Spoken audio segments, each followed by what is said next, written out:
Hey everybody, we're back. It's James, Madison. This is the AlchemyPhyt Show podcast, whatever we're gonna call it. I think show is I like show. show. I think Yeah. we said the same thing a few weeks ago. We're back again. We took another week off, and how have you been? I've been good. Enjoying. We've got some nice early spring weather out here in West Texas, so that's been really nice. Yeah, I've liked it. Hasn't been, great for everybody's allergies and everything, but I think it's going really well. Yeah, I've really been. I'm weird about this. I don't enjoy blowing my nose. So Yeah. usually I've lived like for the longest time this life of being constantly stuffy, and I've done away with that Yeah. kind of lifestyle, I guess. And so every morning I'm having to blow my nose, and it's very like my entire head just clears up. I know it sounds stupid, but it's been a massive game changer to actually do that and practice that. Maybe Yeah. it's a hygiene thing. I got grossed out as a kid seeing like when you're in first, second grade, Yeah. and all the kids with the runny noses, and I'm like, Mhm. that's disgusting, Yep. And I promised, I told myself then, I was like, well, I'm not gonna be that kid. I'm not gonna just so I will never have a runny nose. That's a bold statement for a yeah, kid. I didn't want to be the kid going up in front of everybody blowing their nose because I thought Right. that's just disgusting. Which, Yeah. I mean, I'm weird, That was y'all. his. That was his preference. Yeah. That's me. I'm a cool kind of weird whatever. But it's apparently supposed to hail tomorrow. That's what Larry told me. It's always supposed to hail, have tornadoes, Yeah. have a snowstorm. It's going to have, a dirt hurricane. I mean, we Ooh. always get the A wildest weather boom, predictions and then as they they end up call it. not being true. But I hope not because I have company coming in tomorrow. So Yeah, I need to that's make gonna be sure our best none friends goes coming in. crazy. But we are coming at you guys today to talk about something I feel like everybody is talking about, which is good old artificial intelligence, aka AI. And so, James, we'll start off with you. What do you feel like your situation is with AI? Are you for? Are you against? Are you threading a middle line? How do you see AI? Threading a middle line seems to be the more where I'm at right now. I've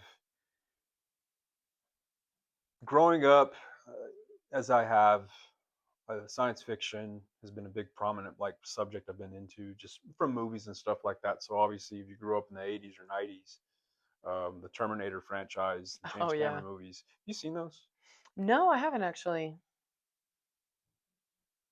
We need to fix that. Yeah, that's kind of rare for me to not see something like Yeah, that. those movies for me were the ones that introduced me to the concept of AI, artificial intelligence, through it's called Skynet in the Terminator Yes. movies, and so I became very aware of what that was. And then, of course, life goes on to get into other things. But the past 10 years, with how it's just been rapidly evolving and evolving, I've had to keep my eye on it because I mentioned Andrew Yang off the camera. He was a presidential candidate from about 10 years ago or so. And I believe he was one of the first ones to mention publicly about how robots and AI were going to take jobs. Everyone laughed at him. Ah ha ha! You're way out of your element. You're thinking too much future stuff, and we're here. Right. Um, Homeboy was onto he something. was onto something. It's very much, I would say, it can be a problem. It's just I look at AI as a tool, like Right. anything else. Like I look at social media. Social media is a tool for me. It's a tool for you. It's a tool for keeping up with people. One, it's a tool for marketing and so forth. Right. AI is no different. So, in what we do, what I do as a personal trainer and what you do as a wellness specialist, hormone, like it's a good tool to have. Yeah. And we're very open. We use AI I use it for, in my case, grammar. I love to write. I've always loved to write. I've been writing since I was 8, 9 years old. And it's the grad student in me that will never ever go away. So a lot of the stuff that I'll post on our social media, I will write it out, and then I'm like, all right, I use ChatGPT. You're gonna grammar check this for me. Now, one little toot of the horn. There's not too many, Yeah. changes. It's But actually it's like something that you have to just kind of like yeah, double check your work. double check my work because I have been known to use run-on sentences. and maybe not use a comma here or there, just like everybody else. But that's how I use AI. Yeah. Now, as I was telling you and how we got onto this conversation, was that last night I was sitting at the house. I'm watching old WrestleManias because it's WrestleMania season, which we're Show is. which that's a whole other conversation. So I decided to ask my AI through ChatGPT. I named it Rook. It's a chess piece. If you know, you know. And so I asked it pretty bluntly, is like, give me some pros and cons and how you can replace me as a personal trainer and how you could replace Madison or so forth. And it was a very entitled, like very enlightening conversation with what it really put out there for both of us. And in some ways, when I was done reading it, I thought this is terrifying Oh yeah. because this thing can really is rapidly it's evolving at a very rapid Yes, it pace. is. It really is. And there's actually this lawyer friend of mine over in El Paso that posted something a few weeks ago. She said, and it was very blunt, straight to the point. She said, I'm paraphrasing here, but fellow attorneys, AI is coming for our jobs. And I thought that was a really interesting just way to start off Thursday Yeah. morning on Facebook, you know? Right? And so I went through that comment thread and just to hear the opinions on it was very like, oh crap, like this is a real thing. She just Yeah. wasn't being facetious and stuff. So that's how I look at AI. I look at it mainly as a tool for us to Right. use. However, like with you, what do you think? For me, I definitely thread that line Yeah. of, like I had talked about previously off camera, I think about it as, art of war. So I'm Yeah. thinking of it of it could potentially be an enemy, so I'm going to keep it closer. I want to be able to find out what its weaknesses are, where I can be different from it, where I can overcome it in certain areas. And I notice where it makes mistakes. And I'm Yes. like, okay, Yes. because to me, anything that doesn't have a conscience, a moral compass, I tread very lightly. But I do appreciate the no nonsense logical side of AI because that's how I think. I'm very logical. And so a lot of times whenever I am using it, it's most of the time to kind of put my thoughts like out in one place that all just kind of makes sense because I know, of course, like as humans, we have a lot of thoughts going through our heads. And so Yeah. I have a lot of ideas of like for the business or for my personal life and journeys and stuff like that. And so I would agree with also using it as a tool. And so if I have an idea but I don't really know how I would want it executed Yeah. or how I want it written out and how or I want it to, or I know what I want it to look like, but I'm like I need help fine tuning it, that's when I'll use AI. Yeah. Because I'm like it's a lot easier if I say, "Hey, I just need this written out and looking like this in this sort of a bulletin board." Then that's perfect because then it allows me to get information and my thoughts in one spot to my clients a lot faster. That's Yeah. why I can make meal plans like that. Like I can do workout plans very quickly and I get them sent to my clients in a very quick manner because I'm not sitting there having to go through and be like, okay, so with the math like this, math like that, what if I do this? And especially AI, I feel like helps think of things that I haven't thought of. Yeah. And so, especially if I'm thinking of a grocery list or something, if I ask AI to make one, I'll be like, oh, I forgot about that vegetable. Oh, I forgot about that. That's at a grocery store. It's helpful of just adding to what I've already created and just fine tuning it to where I'm like, okay, this looks nice. I like this. Send it out. But I don't use it for everything because especially as we talked, it is missing the conscious human element to it. Yeah.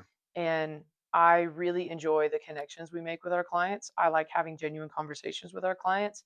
And instead of just, of course, I send them out their meal plans, I send them out grocery lists, I send them out hormone panels and everything like that. But the main thing that I do when I send those out is, how do you feel about this? Yeah. Do you feel like this is enough for you?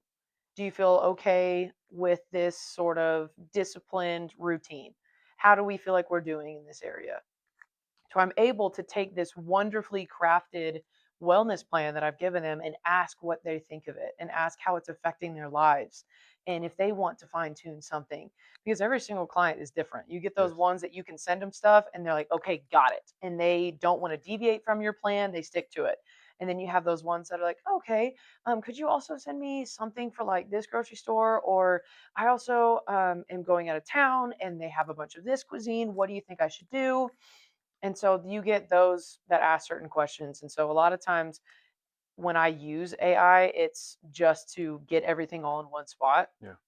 But no, I completely agree with it is out there taking people's jobs because it Yeah. is a scary thing to think about because that's always what you saw like completely in sci-fi stuff and all that. Yeah. Even all of the TV shows that I watched on like Disney Channel, Nickelodeon, every one of them would make a joke about how robots and artificial intelligence was going to take over the world.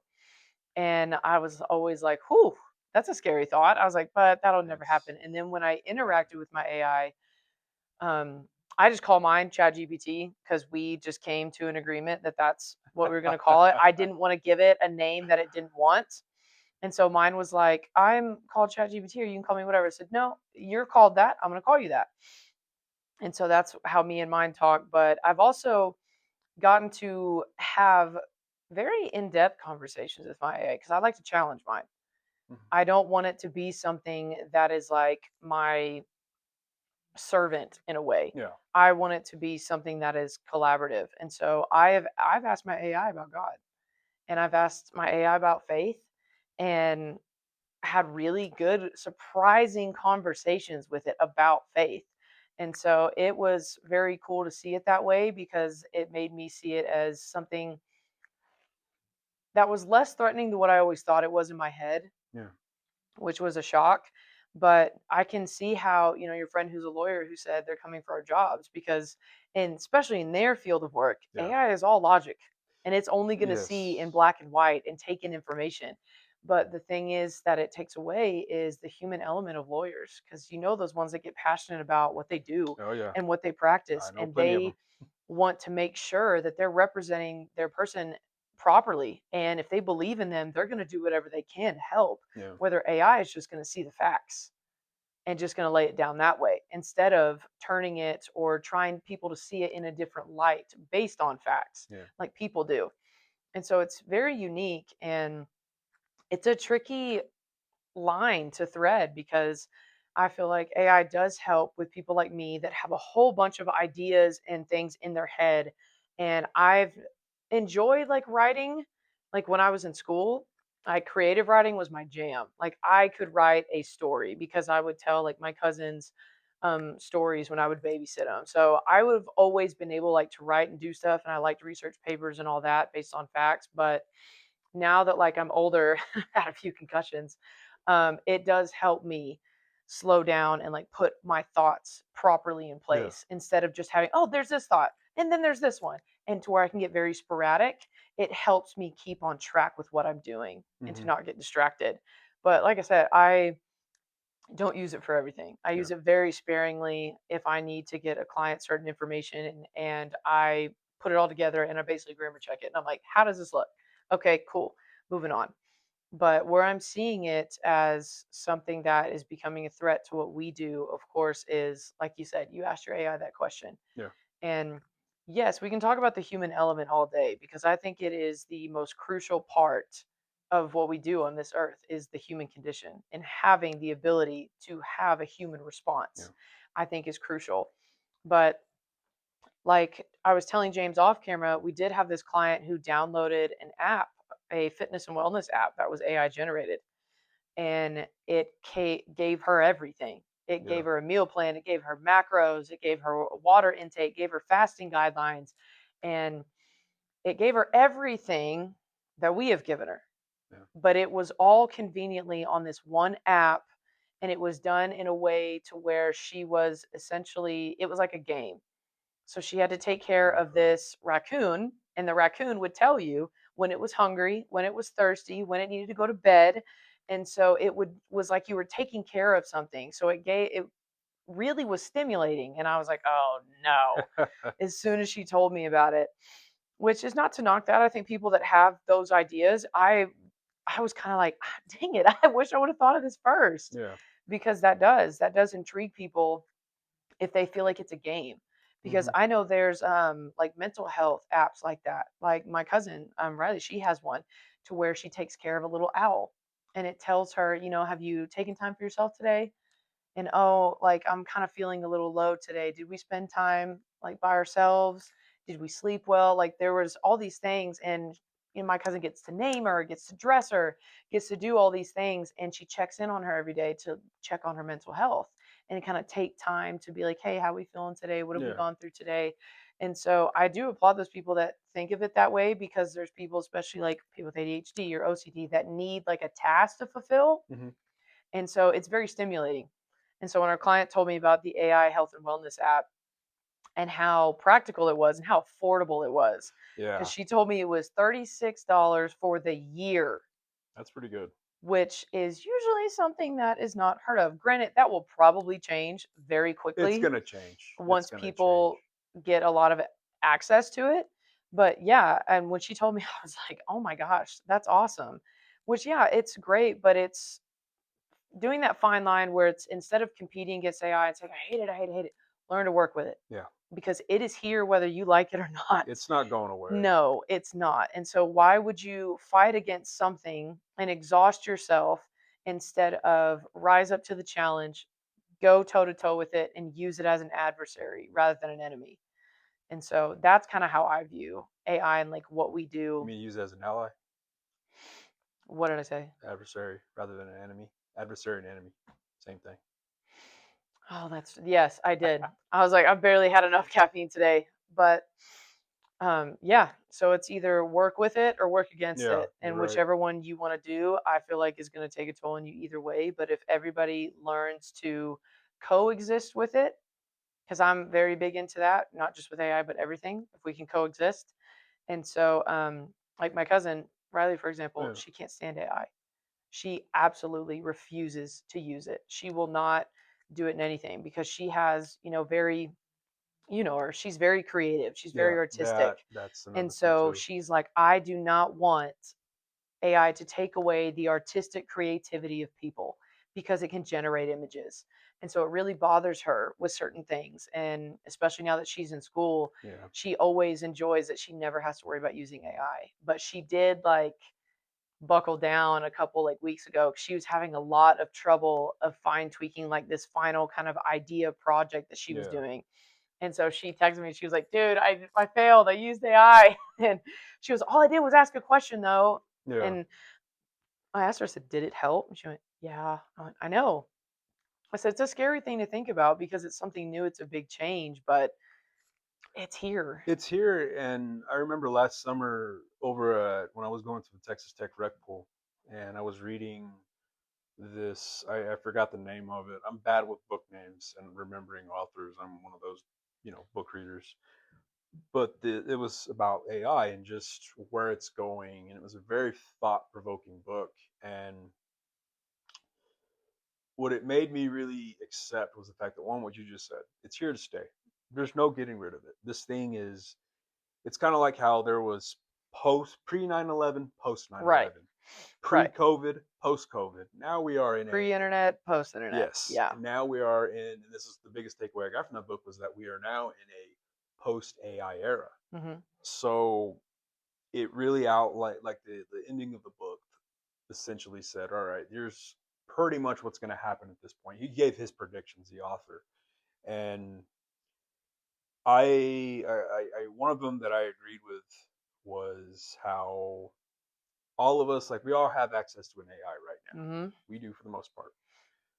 I think that here in the next, people have given these time frames of 20 years, 15 years, 10 years, 5 years. I think it's gonna be 2 years. I think in 2 years, all of us will have some sort of our own personal AI that we can just. It's almost like Jarvis from the Iron Man movies, Yeah. from that version of Jarvis. Oh, he's great.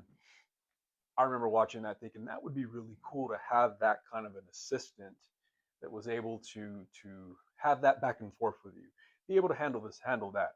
We're here with that. Yeah. It's getting fine tuned as we speak, Yeah. because the more information that you feed AI, it just evolves, like yours Yeah. and mine.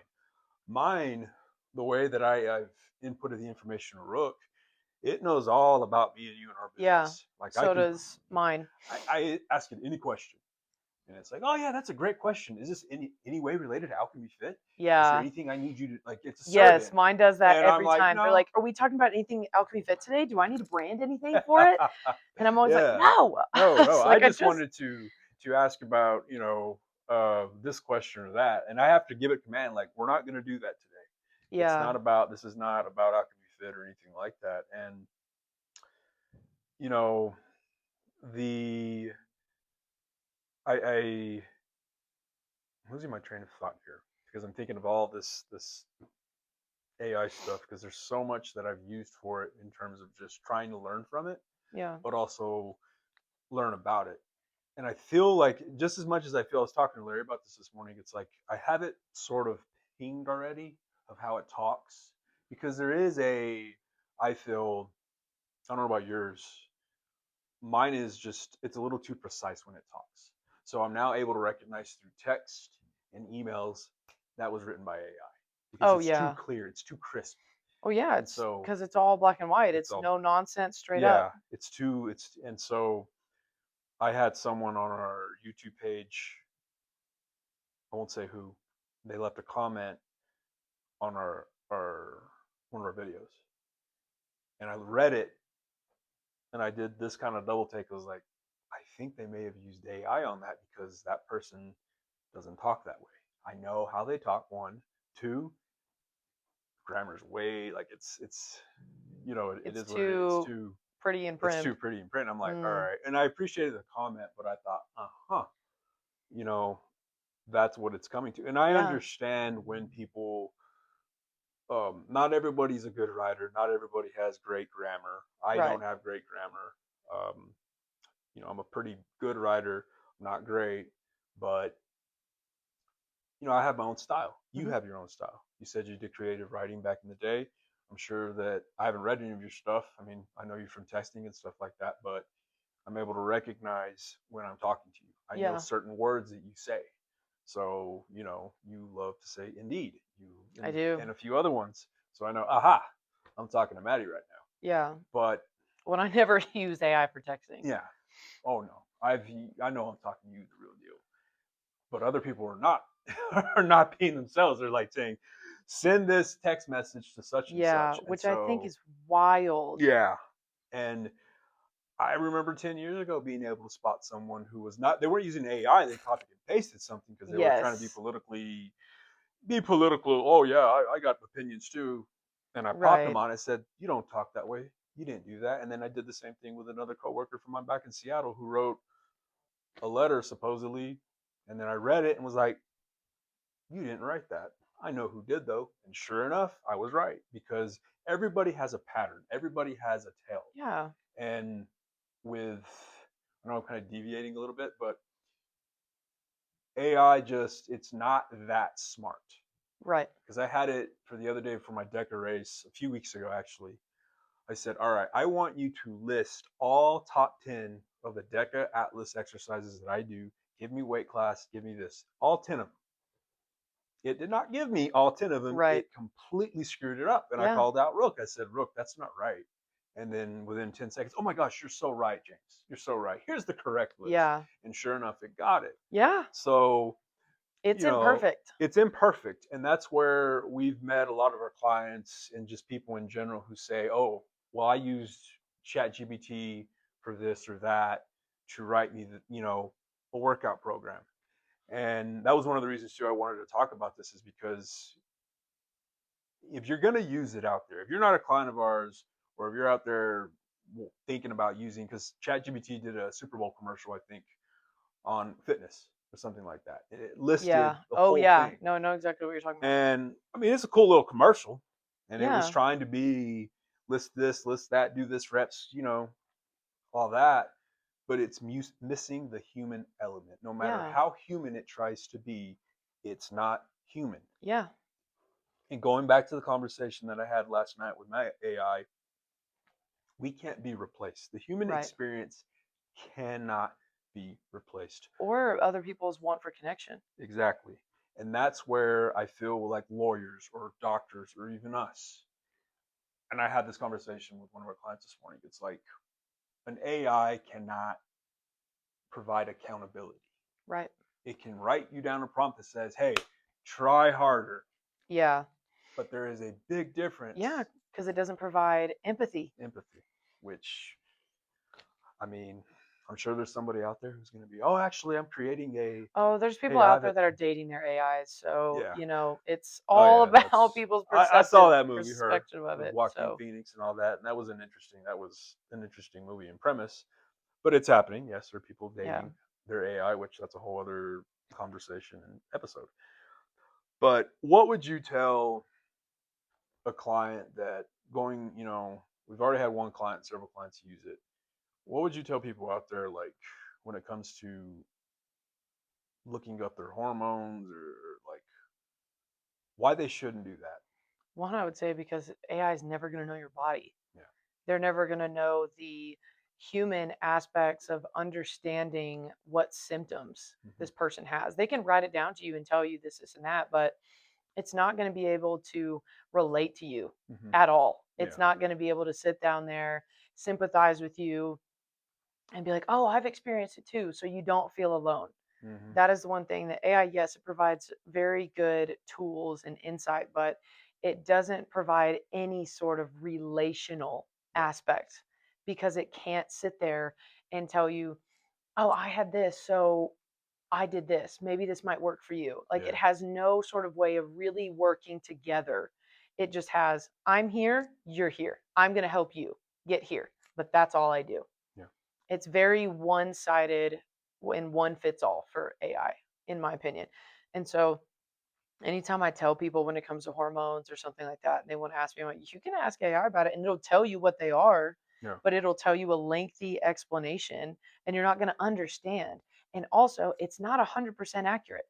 It's not. And so you have to double check it. And if you don't already know the information, you're not going to be able to sit there and understand if it got it right or wrong. So a lot of people are believing false information provided by AI because they think it's 100% accurate. And one of the things that I feel like really drew attention to it was this medical show I watched called The Pit, and it's absolutely amazing. And this new attending uses an AI app to do her like reports and things like that. But she does emphasize, she's like, it's not perfect. You do have to like go back over it.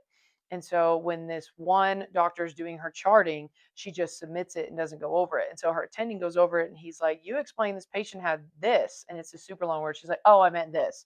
And then you said you checked for this. And she's like, oh, I meant that.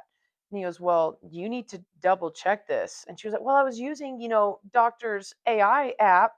And even the doctor was like, and I told you it's not perfect. You have to look over it. And so Yeah.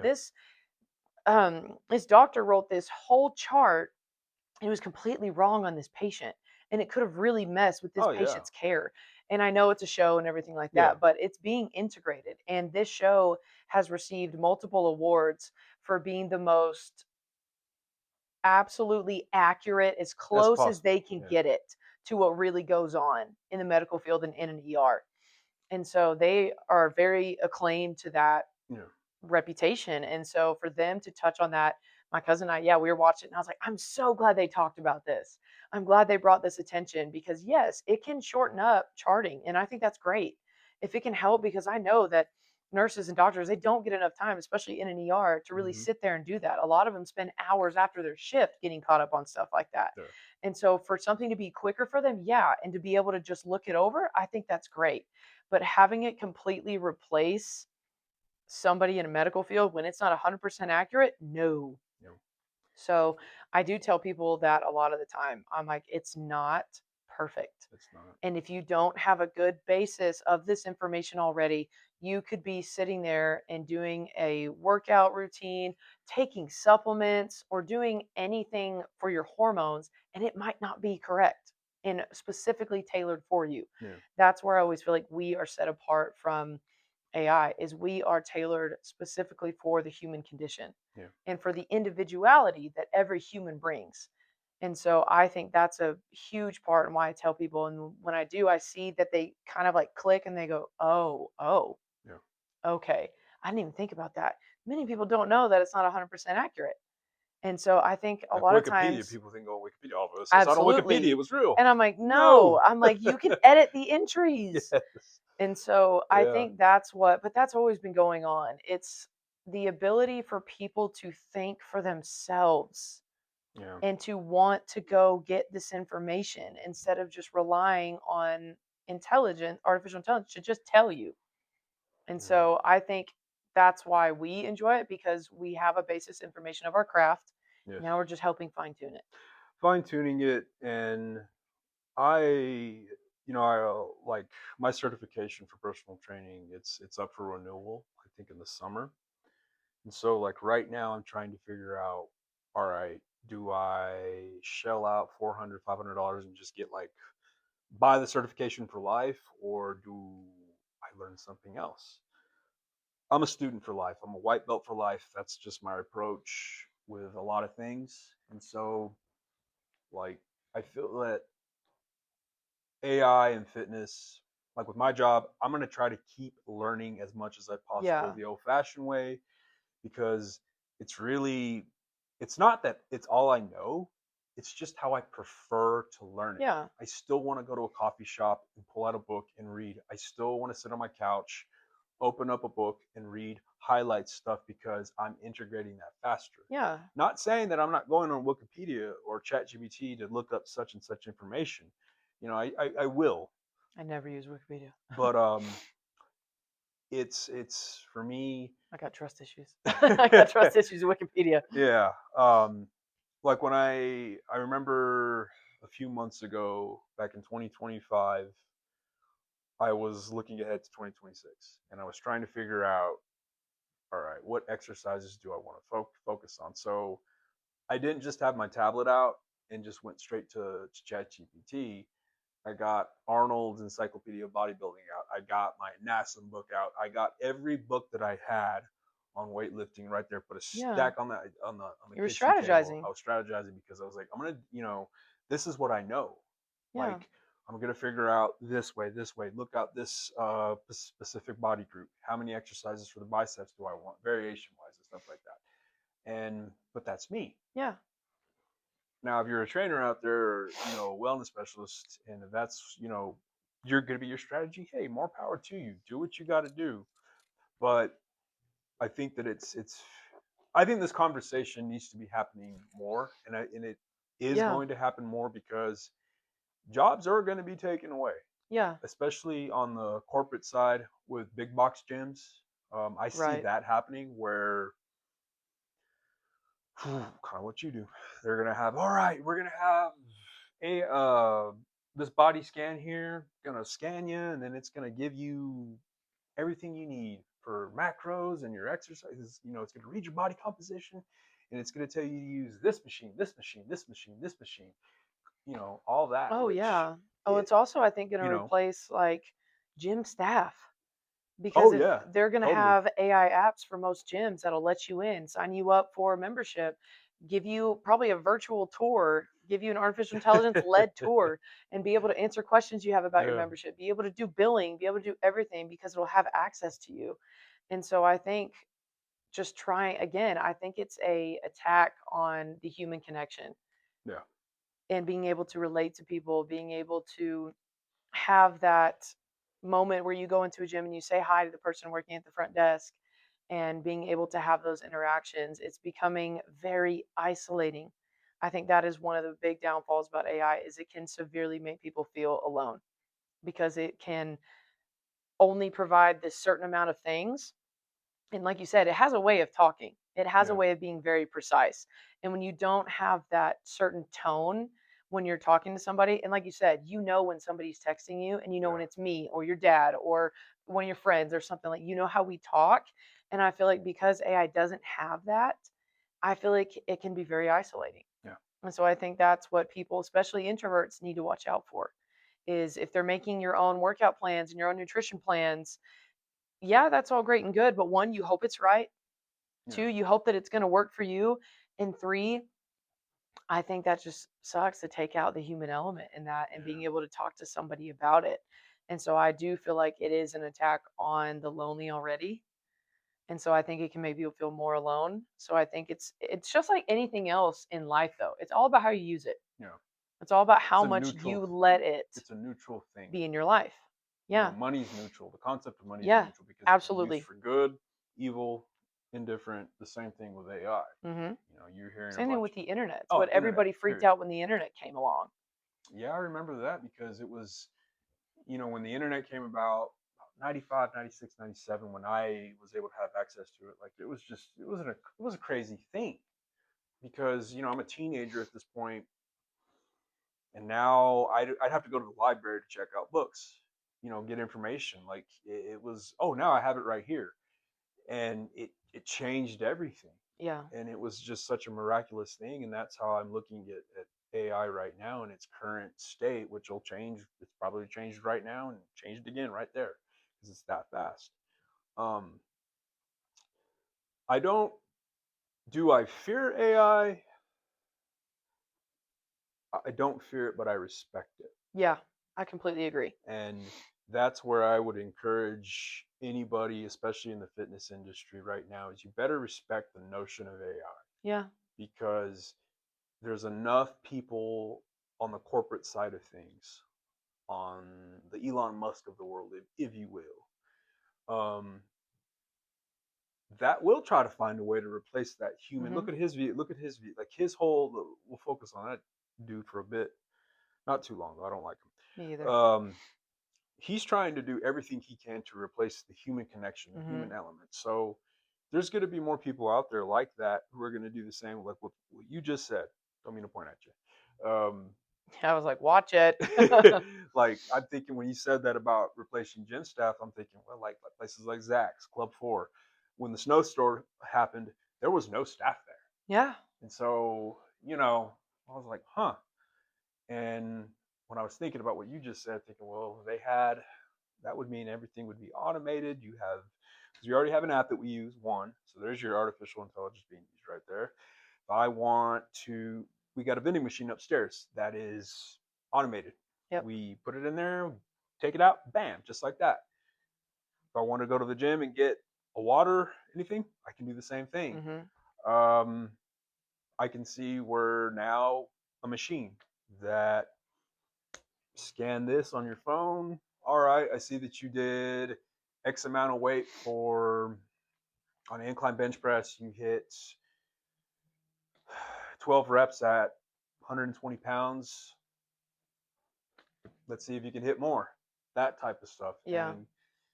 And I can go on and on of what it's gonna be. Oh, of I don't course, think because it's it's going to gonna, be integrated into it's everything. gonna be integrated in everything. And a lot of it, I don't know if you might have read the book or anything, but a lot of it reminds me of The Giver. I never read The Giver. So when Never I read it. think of AI, and I've seen the movie, it's fantastic Yeah. as well. But yeah, because they scan their wrist all the time and it tells them what That's they've a science intaked, what fiction they've book? done it. Yeah. It's very much like dystopian almost. I thought it was some like, No, it is so good. And it that feels shows how stupid. their technology and how everything is basically done for them. And then what happens when they figure out it's not what they think it is. And their secrets being held. And he doesn't want to and it's this guy that just realizes that he doesn't want to do it anymore. And Yeah. so it like Huh. requires you to scan before you leave the house. And he's like, nope. And so he puts like whatever he needs to scan like on an apple and he just does that because he realized that him doing that was taking away his ability to think individually Yeah. and to see the world differently. And because the movie's in black and white and it's kind of like this gray thing because it's saying that it's all looks the same. And so Yeah. it's very I see that. interesting. So as That's soon an as AI interesting came choice. around, my immediate first thought was The Giver. And I was like, this is neat. And so Dang. that's kind of where I think I agree. It doesn't need to be feared, but it needs to be respected because it's here to stay, whether we Yeah, like it or it's not. not And so going you either away, get with it or get left behind. basically. And I don't. We're not saying this to like freak anybody out No, or and anything like that. we're not fear mongers Not or at anything like that all. because in the But fitness industry, and this is a whole other topic too, but like that's a big thing with the fitness industry is fear mongering. yeah. And I think just in general society as all is like Oh fear yeah. mongering has now become a big business. Oh, of And so we're course. gonna put the fear of God Because into it these AI provides a systems. reaction. Yes.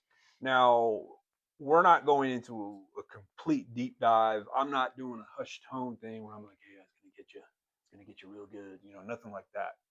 Yeah, so that was straight up creepy. Oh, that was creepy. So I That's did how it was meant not to be. vibe with that. But I But see those videos where oh, of they get course, up close because it and they're gets trying to attention. exactly, and they're trying to scare the crap out of everybody watching it, whether it's about plastics in water, whether it's about pollution, whether Don't about get me started on those things. oh I'll talk forever. yeah, whether it's XYZ.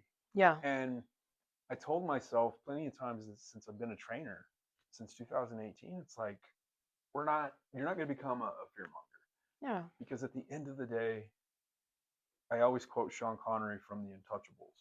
You've seen it? Nope. All right. Paraphrasing here, probably not saying, but he says something. He's like, "Well, you got to die of something," and he just rushes off into this battle. And you know, none of us here, we're not gonna. Nobody's making it out alive. I know that seems very dire, but there's so many life hacks out there that are just being promoted that are just Yeah. so meaningless, and I don't have room for fear in my life. Yeah. I don't think anyone does. Yes, are there things out there that I do fear? Yeah, I Oh yeah, fear everybody the experiences stock. fear. What's especially in this world right now with we got a new crisis in the Middle East right now and so forth. But I I don't want to add AI to that list where Right. I'm just constantly in fear. Yeah. I know one of the other things that I'm really being cognizant of because of my friend Paisley um, is water supply with Mhm. AI because they need to use water to cool Yep. everything. That was a big deal here in Lubbock And recently, how? Yeah. Yes, it and is. so It's a that is threat to the something. Great Lakes too. Yes, so I actually wanted to attend that meeting in Abernathy, but I couldn't make it for my own edification Yeah. because I'm needing to know. All right, I When don't you want. want to know what you're up against, you want to know Yes, what's going on. It's all about, like we talked about before, you'd rather keep it close than yeah, sit over there and be fearful of it. Because that's all we're getting at with this yes, is just educate yourself on it, mm-hmm. realize that it's here to stay, and it's all about being adaptable. You got to be It's adaptable. being able to take whatever is going to throw at you, learn how to use it, learn how to understand it, and learn how to keep going with it. Yeah, That's all it is. Don't be scared of it. If you're one of those people who doesn't want to use it at all until it forces itself in your face, okay, that's yeah, how you roll. Do it. But the whole point of this video is basically saying AI is here to stay. We're telling you how we use it as a tool yeah. and how we haven't used it as something that we think is threatening our jobs or our way of life. And we're learning how to use it, adapt it, and make it better to where Mm-hmm. it can make it better for our clients. And so that's all we encourage you guys to do and enjoy it. And if you have questions about AI or how you use it, or if it is something that's in your job that you're worried about and how you could collaborate with it, ask us. Yeah. We'd love to be able to talk to you about that because yeah, we're in one of the industries that AI could potentially threaten, and we're not threatened by it. So No, I saw Terminator. I know. definitely ask us about it. But we hope you guys enjoy whatever day it is for you that you're watching this video, and I hope that you're having an early spring like we are. And if not, stay bundled up. But we will talk to you guys next week.